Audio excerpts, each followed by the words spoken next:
What's going on, guys and girls? Static here, and welcome back to Black Aperture for another episode of Spawn Point. You might notice right off the bat that the glass here looks a little bit different. I'm not entirely sure why this is. If you look in, just at this creative menu, you can see that the glass looks the way it's supposed to in the item window, but when you place it, it's now placing down as the old glass. I've looked through the texture pack, and nowhere in the Black Aperture texture pack is this glass texture. So, unless I'm missing something, but yeah, I got no idea why the glass is doing this. Potentially just a bug that'll be fixed in an upcoming update. I don't know, but if you guys can shed any light on that issue, please do let me know.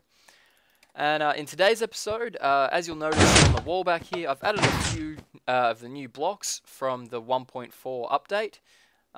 And today, I'm going to be testing one of these, and I personally feel like testing the heads.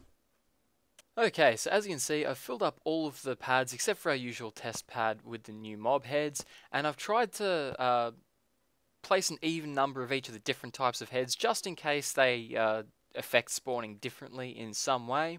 I know that the chances of that happening are very, very, very slim, but I figured I'd try and account for all things.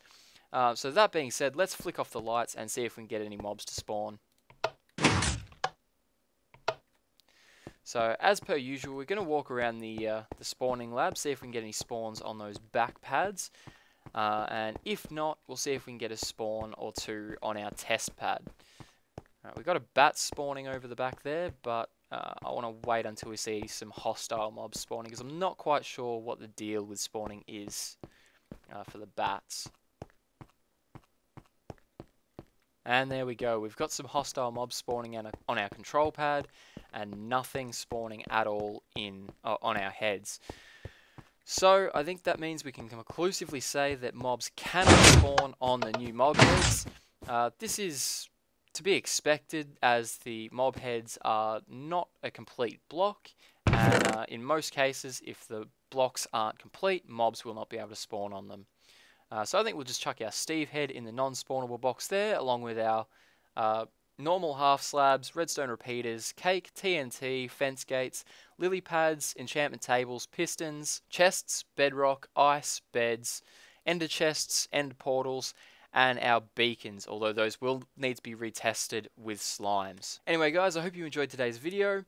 Also, if there's a block up on the wall that you'd like to see tested, please feel free to let me know in the comments section down below, and if it gets enough interest, we'll test it in the next episode. Also, if there's a block that you'd like to see tested that's not up on the wall currently, feel free to let me know, and again, if it gets enough interest or I think it'll be an interesting test, I'll chuck it up on the wall for people to vote on. Anyway guys, I've been Static, and I will catch you guys next time.